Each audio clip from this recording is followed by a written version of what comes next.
안녕하십니까. 자나트 교수입니다. 이번 시간 여러분들 교재 2020년 3회 기출문제풀이를 하도록 하겠습니다. 자, 지금 여러분들이 가지고 계시는 교재 제1과목 폐기물 개론 1번을 보도록 하십시오. 폐기물의 자원화하는 방법 중에서 에너지 회수 방법에 속하는 것은 에너지를 회수하는 방법을 지금 찾고 있는 거예요. 그죠? 자, 답은 물질 회수, 나번에 직접열 회수, 나번에 추출형 회수, 나번에 변환형 회수. 자, 여기서 우리가 에너지 회수 방법이라는 것은 열을 회수하는 거잖아요. 그래서 지금 보시면 직접 열 회수라는 내용이 있어요. 따라서 나번이 우리가 에너지를 회수하는 방법이 됩니다. 그리고 문제 2번에 보시게 되면 부피가 100m의 삼성인 폐기물의 부피를 10m의 삼성으로 압축하는 경우에 압축비는 우리가 압축 전의 부피가 100m의 삼성이 V1 그리고 압축 후의 부피가 V2가 되는 거죠. 그럼 압축비라는 것은 압축 전의 부피에서 압축 후의 부피를 나눠주면 되잖아요. 그러면 100m의 삼성에서 10m의 삼성을 나눠주면 압축비가 얼마가 되는 거죠? 10이 되는 거죠. 그래서 정답은 10이 되는 겁니다. 자, 그리고 3번에 보시면 폐기물의 성상 분석 절차로 가장 적합한 것은, 그래서 여러분들이 순서를 반드시 기억을 하셔야 되고, 그리고 각 단계마다 가장 먼저 시행하는 단계를 물을 수도 있어요. 자, 가장 먼저 밀도 측정입니다. 그럼 밀도 측정이 아닌 두 개는 우리가 버립니다. 자, 그리고 밀도 측정 다음은 뭐죠? 물리적 조성, 그리고 건조, 분류가 되니까 가번이 정답이 되는 거죠. 자, 시험에서 상당히 자주 나오는 내용이기 때문에 반드시 숙지를 해야 됩니다. 자, 그리고 4번. 건조된 고용물의 비중이 1.65이고 건조 전 설러지의 고용물의 함량이 35%, 건조 중량이 400kg이라 했을 때 건조 전의 설러지의 비중을 계산하시오 되어 있어요. 자, 그럼 여기에서 우리가 설러지라고 하면은 설러지는 고형물 플러스 수분이죠. 자, 그러면 식을 나타냈을 때 설러지는 고형물 플러스 수분이에요. 자, 중간을 나눠요. 나눈 다음에 위쪽에 분자에 들어가는 것은 뭐냐 하면 함량을 W로 표기를 합니다. 자, 그리고 분자에 들어가는 것은 비중이라는 것은 로우로 표기해요. 그러면 여기서는 로우 설러지의 비중, 자, 그리고 고형물의 비중, 그리고 물의 비중, 자, 그리고 함량, 물의 함량, 그리고 고형물의 함량, 설러지는 100%가 되니까 1이 되는 거죠.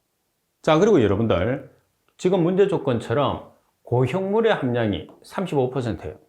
그러면 고형물과 수분을 합치면 100%여야 되니까 수분의 함량은 100에서 35를 빼면 65%가 뭐가 되는 거죠? 수분의 함량이 되는 거죠. 자, 그리고 물의 비중이 안 주어지면 물의 비중은 액체의 기준물질이기 때문에 1.0을 사용하시면 돼요. 그래서 물의 비중이 꼭 주어진다는 보장은 없어요. 자, 따라서 대입을 한번 해보겠습니다. 자, 지금 고형물의 함량이 35%니까 여기 0.35, 그리고 비중이 1.65, 물의 비중 1.0, 자, 그리고 수분의 함량은 65%인가 0.65. 따라서 식을 정리를 해서 설러지의 비중을 계산하게 되면 1.16이라는 값이 나오게 되겠죠. 자, 그래서 설러지에서는 여러분들 식이 나오는 원리만 잘 기억하시면 헷갈리지 않습니다. 그리고 문제 5번. 관거를 이용한 폐기물 수송의 특징과 가장 거리가 먼 것은, 값이 10km 이상의 장거리 수송에는 파이프라인 방식이 어때요? 부적당하죠. 나번에 잘못 투입된 물질의 회수는 곤란하죠.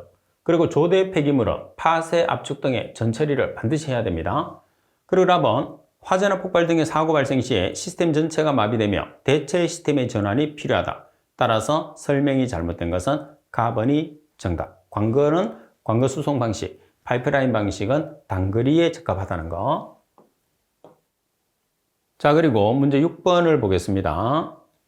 자, 문제 6번에 보시면 함수율이 80%인 폐기물 10톤을 건조시켜 함수율 30%로 만들 경우에 감소하는 폐기물의 질량을 톤으로 계산하시오 그랬어요. 그럼 지금 건조를 시켜서 설러지를 처리합니다. 그죠? 그러면 건조 전의 함수율 80%니까 P1, 그리고 10톤은 폐기물 W1, 건조 후에 함수율이 30%니까 P2 그리고 폐기물은 W2를 계산하는 거죠. 따라서 가장 대표적인 슬러지 공식은 여러분들이 꼭 기억을 해야 돼요. 아주 중요합니다. W1 곱하기 100-P1은 W2 곱하기 100-P2예요. 자, 여기서 W1은 얼마죠? 10톤. P1은 80%. 그리고 P2는 30%. 따라서 W2에 대한 식으로 정리해서 계산하면 2.86톤이 되는 거죠. 여기서 한 개를 더 계산할 수 있어요. 뭐냐 하면 증발되는 수분량 또는 제거되는 수분량. 증발되는 수분량이라는 게 제거되는 수분량이거든요. 그래서 슬러지를 처리한다는 것은 수분을 제거한다는 뜻입니다. 어떻게 계산하죠? W1 - W2. 그래서 처리 전에서 처리 후의 값을 빼면 제거된 값이 수분의 값이거든요. 그래서 우리가 수분의 값을 계산할 수가 있습니다. 자, 그리고 7번 문제를 보시게 되면 적환장에 대한 설명으로 가장 거리가 먼 것은 적환장은 시험에 상당히 잘 나옵니다. 폐기물이 적게 발생하는 지역에 쓰레기를 임시로 모아두어서 쓰레기를 우리가 한꺼번에 이송시키기 위해서 임시로 저장하는 장소를 적환장이라고 합니다. 자, 답은 최종 처리장과 수거 지역의 거리가 먼 경우에 사용하는 것이 바람직하다. 맞습니다. 답은 폐기물의 수거와 운반을 분리하는 기능을 한다. 답은 수거 지역의 밀도가 낮을 때 적환장을 설치한다고 그랬어요. 자, 밀도가 낮다는 것은 쓰레기가 적게 발생한다는 소리예요. 따라서 쓰레기가 적게 발생하는 지역에는 적환장을 설치하고 반면에 인구가 많아서 쓰레기가 많이 발생하는 지역에서는 적환장이 필요가 없습니다. 자, 그리고 라번에 보시면 적환장 위치는 수거하고자 하는 개별적 고형물의 발생 지역 하중 중심과 적절한 거리를 두어야 된다고 되어 있는데 하중 중심과 어떻게 가깝게 설치를 해야 되겠죠. 그래야지 쓰레기가 발생이 가장 많이 되는 지역에 가까워야지만이 우리가 쓰레기를 집하기가 쉬워져요. 그래서 라번이 틀렸습니다. 무게 중심에 가까운 곳. 자, 그리고 8번 문제를 보시게 되면 쓰레기 재활용 측면에서 가장 효과적인 수거 방식은 여기서는 여러분들 재활용 측면입니다. 쓰레기 재활용 측면에서 가장 효과적인 방법은 뭐예요? 재활용을 하려고 하면 우리가 분리수거를 해줘야 되겠죠. 그래서 재활용인 측면에서는 분리수거. 반면에 수거 효율이 가장 우수한 것은 타종수거. 헷갈리시면 안 돼요. 그냥 가장 효과적인 방법이네? 타종수거. 체크를 탁 하면 벌써 내 머릿속에서는 정답이라고 생각하기 때문에 틀렸다고 생각을 안 해요. 그래서 문제를 정확하게 읽어봐야 됩니다. 지금 풀이에 있는 것처럼 재활용 측면, 수거 효율 측면 두 가지로 판단을 해 주셔야 됩니다. 그리고 9번, 도시 폐기물의 최종 분석 결과를 듀룡 공식으로 발열량을 계산하고자 할 때 필요하지 않은 성분은 자, 팁에도 있는 것처럼 듀룡 공식은 8100C 플러스 34000H-8분의 플러스 2500S로 계산하잖아요. 그래서 탄소 필요합니다. 그리고 수소 필요하죠. S 필요하고 또 뭐가 필요하죠? 염소가 아니고 산소가 필요하니까 라번이 정답이 되는 거죠. 자, 그리고 문제 10번. 물질 회수를 위한 선별 방법 중에서 플라스틱에서 종이를 선별할 수 있는 방법으로 가장 적절한 것은 자, 플라스틱에서 종이를 선별할 수 있는 방법은 뭐가 되는 거죠? 정전기적 선별이 되는 거죠. 자, 반면에 가번에 있는 와전류 선별법이라는 것은 뭐냐면 와전류 선별법은 우리가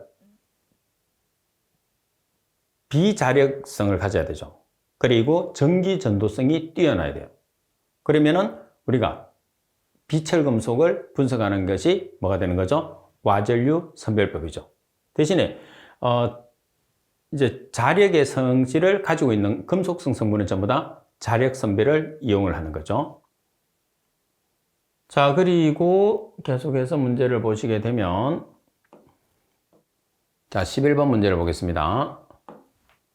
쓰레기를 파쇄할 경우에 발생하는 이점으로 가장 거리가 먼 것은 답은 일반적으로 압축 시 밀도 증가율이 크다. 맞습니다. 답은 매립 시 폐기물을 잘 섞어서 혐기성을 유지하므로 메탄 발생량이 많아진다고 그랬어요. 파쇄를 하게 되면 산소의 유동이 쉬워져서 호기성이 유지가 되거든요. 그래서 혐기성이 아니고 호기성이 됩니다. 그리고 조대 쓰레기에 의한 소각로의 손실을 방지한다. 답은 고밀도 매립이 가능하다. 고밀도 매립이 가능하기 때문에 복토제가 절감되는 장점을 가지게 되는 거죠. 자, 그리고 12번 문제를 보겠습니다. 12번에 보시게 되면 남분해성 유기물질의 생물학적 반응이 아닌 것은, 남분해성이라는 것은 분해가 잘 되지 않는 물질이고 유기화합물이라는 것은 분해가 되는 물질이죠. 그래서 유기화합물 중에서도, 분해가 되는 물질 중에서도 분해가 잘 되지 않는 물질, 다시 말해서 고분자성 물질이라고 합니다. 자, 따라서 이런 고분자성 물질 같은 경우에서는 생물학적 반응을 했을 때 고리분할, 탈알키라, 탈할로게나라는 반응을 하게 되죠. 일반적인 우리가 분해가 잘 되는 것들은 가수분해 반응을 하게 돼요. 따라서 가번이 해당 사항이 없죠. 자, 그리고 여러분들 13번 문제를 보시게 되면 파쇄에 필요한 에너지를 구하는 법칙으로 고온 파쇄 또는 2차 분쇄에 잘 적용되는 법칙은, 자, 여기서 우리가 2차 파쇄, 2차 분쇄라고 되어 있어요. 2차 파쇄, 분쇄라는 것은 잘게 우리가 분쇄하는 것을 이야기하는 거잖아요. 그래서 잘게 분쇄하고, 그리고 파쇄의 가장 기본적인 법칙이 뭐라고 그랬어요? 킥의 법칙이라고 그랬어요. 그래서 파쇄는 무조건 킥의 법칙이다. 이렇게 생각을 해 주시면 되겠죠. 자, 그리고 14번 문제를 여러분들이 보시게 되면 폐기물을 관리에 있어서 가장 중점적인 우선순위는 뭐죠? 폐기물을 처리하는 데 가장 우선순위는 감량화입니다. 감량화. 가장 중요한 것은 감량화를 시키는 게 가장 중요해요. 자, 그리고 15번 문제를 보겠습니다. 15번에 보시게 되면 인구가 80만 명인 도시에서 연간 100만 톤의 폐기물이 발생한다면 1인 1일 폐기물의 발생량을 계산하시오. 킬로그램 퍼 캐피타데이, CAP, 캡이 캐피타거든요. 그러면 이 단위는 다르게 표현하면 킬로그램 퍼 인 1입니다. 캐피타가 인구수입니다. 자, 따라서 우리가 계산하는 킬로그램 퍼 캡데이라는 것은 킬로그램 퍼 인 1이니까 킬로그램 퍼 1이라는 게 폐기물 발생량, 캐피타가 인구수가 되는 거죠. 그러면 폐기물 발생량을 보면 연간 얼마냐면 100만 톤이에요. 그럼 킬로그램으로 고쳐. 그러면 톤을 킬로그램으로 고치기 위해서 얼마를 곱해주죠? 10의 3승입니다. 자, 그리고 여기서 연을 1로 고쳐요. 그럼 1년은 며칠? 365일. 그럼 남아있는 단위가 킬로그램과 1이 남아있어요. 그죠? 그러면 인구수로 나눠주면 킬로그램 퍼 인일이 됐죠. 따라서 인구가 80만 명. 따라서 계산하시게 되면 쓰레기 발생량은 3.42 킬로그램 퍼 인일이 되는 거죠.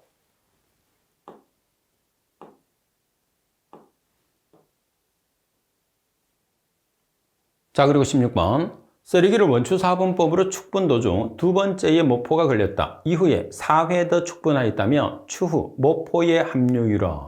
자, 여기서 모포의 함유율이라는 것은 뭐냐면, 자, 먼저 원추사분법을 이용해서 우리가 축분을 해요. 그러면 얼마씩 줄죠? 2분의 1씩 줄어요. 그러면 2분의 1씩 주는데 4회에 해당하는 함유율이라고 그랬으니까 2분의 1의 4회. 그래서 2분의 1의 4회를 해서 퍼센트로 나타낸다 그러면 곱하기 100을 하시면 되거든요. 그래서 6.25%가 되는 거죠. 2분의 1이라는 것은 한 번 우리가 축소를 했을 때 원추사분법은 2분의 1씩 축소되는 거고, 여기서 4승이라는 것은 몇 회, 축분한 횟수를 이야기를 하게 됩니다. 그리고 곱하기 100이라는 것은 퍼센트를 나타내기 위해서 곱하기 100을 하게 됩니다. 그리고 17번 문제를 보시게 되면 지정 폐기물의 종류와 분류 물질의 연결이 틀린 것은, 가번의 폐유독 물질은 폐촉매, 나번의 부식성은 폐산, pH 2이하, 다번의 부식성, 폐알칼리는 pH가 15.5 이상, 나번의 유해 물질 함유는 소각제, 가번의 폐유독 물질은 우리가 폐촉매는 어디에 해당하느냐면 유해 물질 함유 폐기물이에요. 지정 폐기물의 종류에 보면. 그래서 가번에 대한 설명이 잘못됐습니다. 그리고 18번, 폐기물 발생량의 표시에 가장 많이 이용되는 단위는 킬로그램 퍼 인일을 가장 많이 이용하겠죠. 따라서 킬로그램 퍼 인일 또는 킬로그램 퍼 캡데이, 이렇게. 자, 그리고 19번 문제를 보겠습니다. 자, 19번 문제를 보시게 되면 물렁거리는 가벼운 물질로부터 딱딱한 물질을 선별하는 데 사용되는 것으로 경사진 컨베이어를 통해 폐기물을 주입시켜 천천히 회전하는 더럼 위에 떨어뜨려 분류하는 장치는, 자, 핵심은 뭐냐면 물렁거리는 가벼운 물질로부터 딱딱한 물질을 선별을 해요. 그럼 여기서 물렁거리는 가벼운 물질이라는 것은 뭐죠? 퇴비예요. 그 퇴비 속에 돌이나 유리 조각을 선별하는 방법을 묻는 거죠. 따라서 세카트에 대한 설명이죠. 아주 시험에 자주 나오니까 잘 기억을 해야 됩니다. 자, 그리고 20번에 보시면 적환장의 기능으로 적합하지 않은 것은 가번의 분리 선별, 나번의 비용 분석, 다번의 압축 파쇄, 라번의 수송 효율. 여기서 비용 분석하고는 관계없죠. 자, 분리 선별은 가능합니다. 그래서 부패성 폐기물은 그대로 보내고, 그리고 분리를 해야 되는 것들은 우리가 저장을 해서 분리를 하죠. 그리고 압축 파쇄와 수송 효율이 있으니까 나번이 정답이 됩니다. 자, 그리고 제2과목 폐기물 처리 기술 21번입니다. 소각로에서 PVC 같은 염소를 함유한 물질을 태울 때 발생하며 맹독성을 갖는 것으로 분자 구조는 염소가 달린 2개의 벤젠고리 사이에서 1개의 산소 원자가 있고 135개의 이성질체를 갖는 것은. 자, 지금 설명하고 있는 내용은 뭐냐 하면 다이옥신을 뜻하는 거거든요. 자, 벤젠기가 있어요.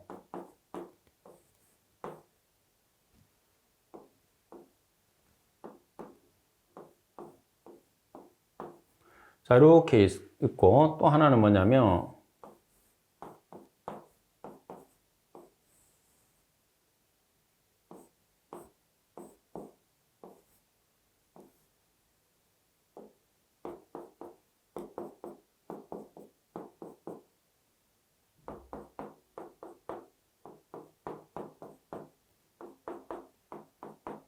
지금 파란색으로 CL이라고 정해. CL이 염소입니다. 원래는 이게 수소가 붙어 있어야 되거든요.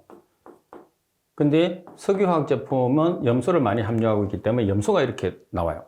그래서 지금 이게 벤젠이에요. 벤젠고리 2개. 그래서 산소가 2개가 붙어 있는 것은 다이옥신, 산소가 1개 붙어 있는 것은 퓨란. 그래서 결론적으로는 문제에서는 지금 여기 보시면 1개의 산소, 1개의 산소 원자가 있다고 그랬죠. 벤젠과 벤젠 사이 1개. 그래서 얘를 퓨란유라고 그래요. 자, 그리고 얘를 다이옥신. 따라서 나번이 정답입니다. 퓨란유도 다이옥신의 일종이에요. 자, 그리고 여러분들 22번 문제를 보시게 되면 일반적으로 사용되는 분뇨 처리에 혐기성 소화를 기술한 것으로 가장 거리가 먼 것은, 혐기성 소화라는 것은 산소를 이용하지 않고 분해시키는 방법이죠. 가번은 혐기성 미생물을 이용해서 유기물질을 제거하는 것이다. 나번은 다른 방법들보다 장기적인 면에서 볼 때 경제적이며 운영비가 적다는 이점이 있다. 그리고 답은 유용한 CH4가 생성된다. 혐기성 분해를 하게 되면 배출되는 가스 중에서 CH4라는 메탄가스가 발생합니다. 나번은 분뇨량이 많으면 소화조를 70도 이상 가열시켜 줄 필요가 있다. 자, 일반적으로 우리가 중온과 고온 두 가지가 있는데 중온 반응조에서의 반응 온도는 30에서 38도씨, 고온 반응조에는 55에서 60도이기 때문에 굳이 70도씨 이상을 가열시켜 줄 필요는 없습니다. 그래서 라번이 정답이 되고요. 자, 그리고 23번 문제를 보시게 되면 함수율이 95%인 슬러지를 함수율이 75%의 슬러지로 탈수시켰을 때 탈수 전후의 슬러지의 최적비는 얼마인가 이렇게 나와 있어요. 그러면 슬러지 공식을 보시게 되면 V1 곱하기 100-P1은 V2 곱하기 100-P2예요. 근데 이 식 자체를 V2 나누기 V1으로 나타낸다고 그랬으니까 V2가 위에 있으니까 100-P2가 아래쪽이고요. V1이 아래쪽에 있으니까 100-P1이 위쪽으로 가시면 돼요. 그러면 자, P1이라는 값이 95%니까 100-95. 자, P2가 75%. 그러면 100-95를 하면 5, 100-75를 하면 25. 그러면 5분의 1이 되는 거죠. 따라서 정답은 4번이 정답. 그래서 슬러지 공식은 여러분들 시험에서 상당히 자주 출제되죠. 매번 출제가 되니까. 자, 그리고 24번 문제를 보시게 되면 산업 폐기물의 처리 시 함유 처리 항목과 그 조건이 잘못 작지어진 것은 갑은 특정 류의 함유 물질은 수분 함량이 85% 이하일 경우에 고온 열분해 시킨다. 나번의 폐합성 수지는 편의 크기를 45cm 이상으로 절단시켜 소각 용유시킨다. 이상이 아니고 이하가 돼야 되는 거죠. 우리가 편이라는 것은 하나의 입자의 크기예요. 그래서 절단을 한다는 것은 작게 만든다는 뜻이니까 이하가 돼야 되는 거죠. 그래서 신경만 쓰시면 쉽게 답을 찾아낼 수 있어요.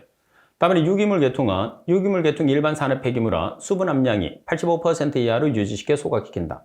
라번의 폐유는 수분 함량 5ppm 이하일 경우에 소각시킨다. 따라서 나번이 잘못된 설명이고요. 자, 그리고 25번 문제를 보시게 되면 1, 2차 활성설러지 공법. 활성설러지라는 것은 살아있는 미생물을 이용하는 공법을 이야기합니다. 희석 방법을 적용해서 분뇨를 처리할 때 처리 전 수거 분뇨의 BOD가 2만 mg/L이며 제1차 활성설러지 처리에서 BOD 제거율은 70%, 20배 희석 후에 방류수에서의 BOD가 30mg/L라면 제2차 활성설러지 처리에서의 BOD 제거율을 계산하시오 그랬어요. 자, 그러면 그림으로 나타내면 보면 활성설러지법에서 장치가 두 개입니다. 두 개. 이렇게 처리를 하는 거예요. 여기서 1차 처리를 하고 여기서 2차 처리를 해요. 자, 그러면 지금 문제에서 유입수로 들어오는 BOD 농도 BODi가 2만 mg/L입니다. 자, 그리고 유출수, 방류수로 나가는 BOD0가 30mg/L예요. 자, 그리고 1차 활성설러지법에서 몇 퍼센트 처리되느냐 하면 70%가 처리되죠. 그리고 우리가 계산하는 것은 2차 활성설러지법에서 제거율, 이 값을 계산하는 거예요. 자, 그러면 여러분들이 값을 계산을 했을 때 실제로 지금 2차 처리 장치를 기준하니까 이 값이 BODi가 되는 거예요. 2차 처리 장치를 기준했을 때. 그죠? 따라서 BODi는 2만 mg/L 중에서 얼마가 제거됐어요? 70%가 제거됐어요. 그래서 6000mg/L가 2차 처리 장치를 기준했을 때 BODi가 되는 거예요.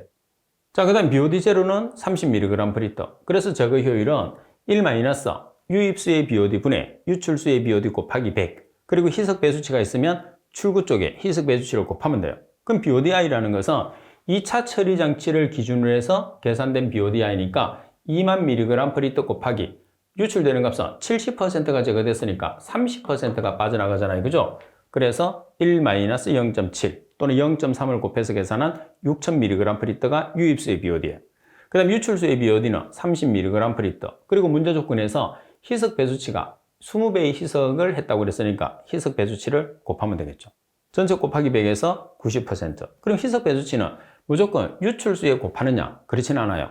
유입수에는 나눠주셔도 돼요.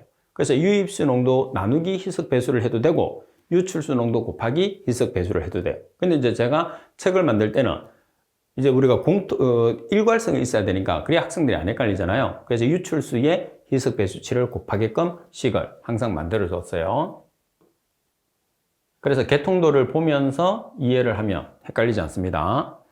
그리고 26번. 우리나라 음식물 쓰레기를 퇴비로 재활용하는 데 있어서 가장 큰 문제점으로 지적되는 것은, 자, 우리가 음식물 쓰레기에서 우리가 퇴비하기 힘든 이유 중에 하나가 뭐예요? 염분이죠. 우리나라 사람들이 좀 많이 짜게 먹습니다. 그래서 염분의 함량이 높기 때문에 우리가 퇴비화를 해서 재활용하는 게 어려워요. 따라서 가번이 정답. 자, 그리고 27번 문제를 보겠습니다. 폭이 1.0m, 길이가 100m인 침출수의 집배수 시설의 투수 개수 1.0 곱하기 10의 -2cm/s. 바닥의 구배가 2%일 때 연간 집배수량을 톤으로 계산하시오. 침출수 밀도는 1톤/m의 삼성이에요. 자, 이 문제는 우리가 단위 환산을 통해서 계산하는 문제거든요. 자, 지금 우리가 톤으로 계산하기 전에 지금 문제 조건에 보시게 되면 침출수의 밀도가 얼마라고 되어 있느냐면 1톤/m의 삼성이에요. 자, 그리고 1톤/m의 삼성이고 폭과 길이와 투수 개수를 곱해요. 자, 폭이 지금 1.0m, 길이가 100m, 투수 개수가 1.0 곱하기 10의 -2승인데 센티미터를 미터로 전환하기 위해서 10의 -2승을 곱하면 합이 10의 -4승이 되는 거죠. 따라서 미터가 미터의 3승이 되죠. 따라서 이렇게 단위가 없어져요. 자, 그리고 세크를 연간으로 고쳐줘요. 그러면 1시간은 3600초, 하루는 24시간, 1년은 365일. 따라서 세크, 아워, 데이, 연이 나왔어요. 그죠? 그러면은 톤/연이 나오죠. 자, 이 중에서 바닥 구배가 몇 퍼센트냐면 2%. 바닥 구배가 또 상당히 중요하잖아요. 침출수에 대해서. 그래서 2%, 퍼센트는 100분율이니까 100분의 1을 곱한 거는 바닥의 기울기를 곱해준 거죠. 따라서 계산을 하시게 되면 6307.2톤/연이죠. 그래서 27번은 말 그대로 단위 환산에 의해서 단위를 맞추면서 문제를 풀이하는 경우라고 보시면 됩니다. 그래서 공식을 이용하는 게 아니고 단위를 맞추는 과정이에요. 그리고 28번 문제를 보시면 슬러지를 고형화하는 목적으로 가장 거리가 먼 것은 고형화를 한다는 것은 고체화를 시킨다는 거죠. 자, 목적을 보겠습니다. 가번이 취급이 용이하고 운반 무게가 감소한다. 자, 고형화를 해놨기 때문에 취급은 용이한데 운반 무게는 어때요? 증가하겠죠. 더 커졌으니까. 자, 그래서 증가. 나번 유해 물질의 독성은 감소합니다. 그리고 용해도도 감소하고 슬러지의 표면적도 감소하죠. 입자가 작으면 작을수록 표면적이나 겉보기 비중이 커져요. 반면에 동일한 무게에서 부피가 크면 클수록 표면적이나 겉보기 비중이 작아진다는 것을 꼭 기억을 해 두셔야 됩니다. 4번이 정답. 자, 그리고 29번 문제를 보겠습니다. 폐기물을 매립한 후에 복토를 실시하는 목적으로 가장 거리가 먼 것은, 자, 복토 실시의 목적입니다. 복토라는 것은 흙을 덮는 것을 복토라고 그러죠. 폐기물을 보이지 않게 하기 위해서 미관상 좋게 한다. 답은 우수를 효과적으로 배제한다. 답은 쥐나 파리 등의 해충 및 야생동물의 서식처를 없앤다. 답은 메탄가스가 내부로 유입되는 것을 방지한다. 자, 여기서 메탄가스가 내부로 유입되는 거하고는 관계가 없죠. 복토제를 쓰는 거하고. 그리고 이제 이 외에도 화재를 예방한다든지 악취를 방지하는 역할도 복토제가 하게 됩니다. 따라서 4번이 정답. 자, 그리고 30번 문제를 보시게 되면 유동층 소각로의 장단점으로 볼 수 없는 것은, 우리가 소각로 중에서 유동층 소각로는 상당히 시험에서 잘 나옵니다. 미연분의 배출로 2차 연소실이 필요하다고 되는데 미연분이라는 것은 타지 않은 성분이에요.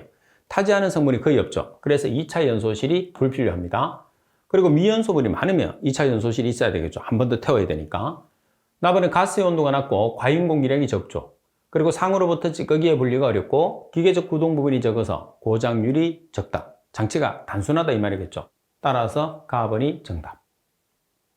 자, 그리고 31번 문제를 보시게 되면 로터리 킬러, 회전로입니다. 회전로. 로터리 킬러에 관한 설명으로 가장 거리가 먼 것은, 가번에 모든 폐기물을 소각시킬 수 있다. 맞습니다. 다음에 부유성 물질의 발생이 적다. 부유성 물질의 발생이 많죠. 다시 말해서 먼지의 발생량이 많다. 그런 뜻입니다. 자, 그리고 연속적으로 재가 방출되고 1400도 이상의 운전이 가능하다. 따라서 4번이 정답. 그리고 32번 문제를 보시면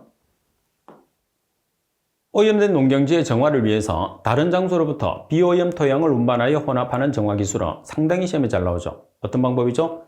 객토죠. 다른 쪽에 있는 토양을 오염된 지역으로 우리가 같이 혼합해서 섞어 쓰는 것을 객토라고 이야기합니다. 그리고 33번 문제를 보시게 되면 유기성 폐기물의 퇴비와의 단점이라고 할 수 없는 것은, 자, 유기성 폐기물이라는 것은 분해가 가능하죠. 그래서 분해가 가능한 폐기물이니까 퇴비화가 가능한 거죠. 자, 가번 퇴비화 과정 중에서 외부 가온 필요. 자, 외부에서 온도를 올리는 것을 외부 가온이라고 그러는데 외부 가온은 필요가 없습니다. 자, 그리고 나번 부지 선정의 어려움, 다음에 악취 발생 가능성, 그리고 낮은 비료 가치, 그리고 또 퇴비화를 하게 되면 폐기물의 또 단점 중에 하나가 뭐냐면 부피 감염률이 50% 이하라는 거. 그죠? 따라서 틀린 것은 가번. 그리고 34번 퇴비화의 메탄 발효 조건이 아닌 것은, 자, 메탄이 발효되는 조건이 아닌 것은 가번 영양 조건 필요합니다. 다음에 혐기 조건, 혐기성 상태에서 메탄이 발생하니까 필요하죠. 자, 그리고 호기 조건이 아니죠. 혐기 조건이 맞으면 호기 조건은 빠져야 되겠죠. 호기 조건은 산소가 들어가기 때문에 메탄이 발생하지 않아요. 자, 그리고 유기 물량이 가장 중요하죠. 유기 물량이 많으면 많을수록 메탄이 많이 발생하겠죠. 그 외에도 수분, pH, CMB, 온도, 기타 등등. 자, 호기 조건은 메탄과는 관계없어요. 다음번이 정답.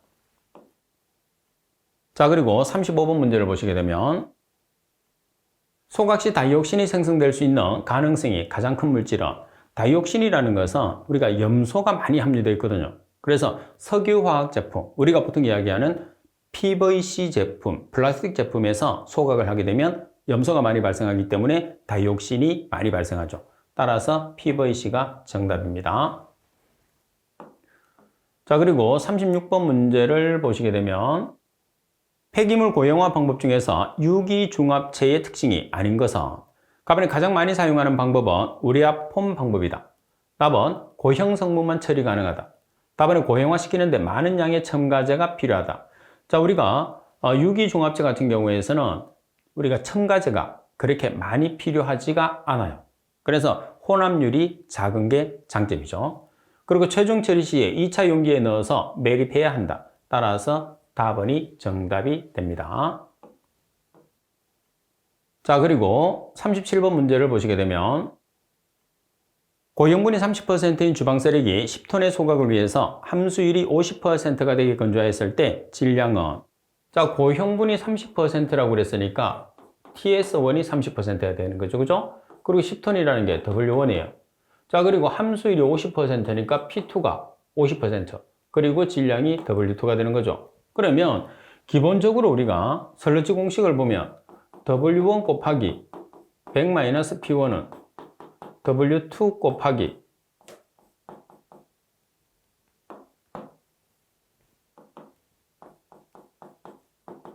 (100-P2예요) 자, 그런데 여기서는 P1이 없죠. P1이 없고 TS1이 있어요.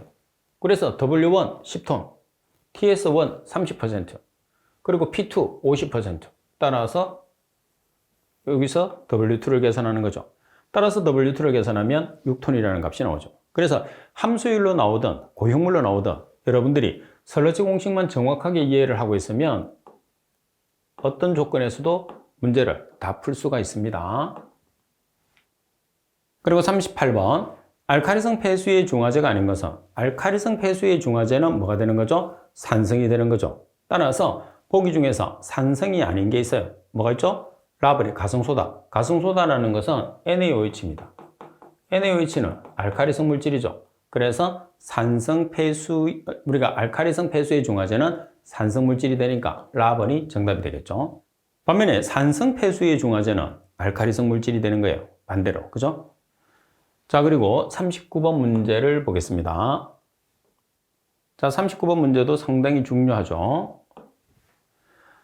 유효 공극을 0.2, 점토층 위의 침출수가 수도 1.5m인 점토 차수층 1.0m를 통과하는데 10년이 걸렸다면 점토 차수층의 투수 개수는, 자, 지금 문제는 우리가 매립지에서 침출수의 이동, 다시 말해서 다르시 법칙에 의해서 나타낸 식이에요. 그러면 시간 t는 d의 제곱 n 나누기 k d 플러스 h죠. 여기서 d라는 것은 뭐예요? d라는 것은 점토층 위에 침출수가 이동을 했을 때 점토 차수층의 두께가 d가 되는 거죠. n이라는 것은 공극률, 그리고 h라는 것은 수두차, 그리고 k라는 것은 투수개수. 자, 따라서 여러분들이 지금 계산했을 때 가장 핵심적인 내용이 뭐가 되는 거죠? K를 계산했을 때 K의 단위를 환산하는 거예요. 그럼 먼저 이 식을 정리를 해서 K에 대한 식으로 정리를 해요. K에 대한 식으로 지금 이렇게 되거든요. 자, 그러면 D라는 값이 우리가 점토 차수층의 두께라고 그랬으니까 1.0m, N이라는 공극률이 0.2 대입을 했어요. 자, 그러면 T 몇 년? T가 지금 10년, T가 10년 곱하기 D 1.0m, H 1.5m. 따라서 계산을 하게 되면 0.008m/년이 됐어요. 근데 투수 개수의 단위가 cm/s로 나타내라고 그랬죠. 이 단위를 cm/s로 환산을 한 번 더 해주셔야 돼요. 그게 핵심이죠. 자, 그러면 미터를 센티미터로 환산하기 위해서 1m는 10의 2승 센티미터. 그래서 미터 없어집니다. 자, 연을 세크로 고쳐요. 그러면 1년은 365일, 하루는 24시간, 그리고 1시간은 3600초. 따라서 cm/s.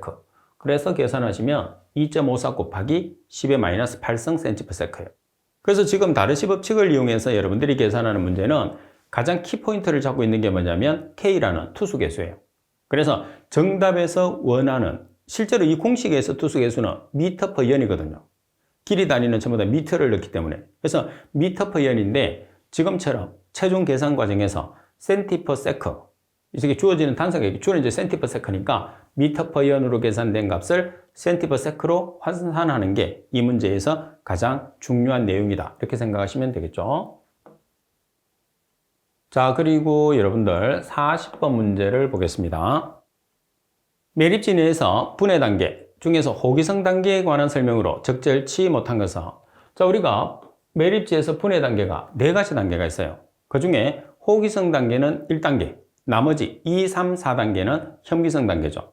자, 그 다음에 2단계 현기성 단계 같은 경우에서는 메탄이 생성되지 않는 현기성이에요. 그래서 비메탄 현기성 단계라고 그러고, 3단계부터는 메탄이 발생하죠. 그래서 3단계에서는 메탄 축적 단계. 그리고 4단계 같은 경우에서는 실제로 우리가 가스 중에서는 CO2가, 초기에는 CO2가 많이 발생하고 마지막에 메탄가스가 많이 발생하거든요. 그래서 4단계에서는 메탄가스가 가장 많이 발생하는 안정화 단계다, 이렇게 볼 수가 있는 거예요.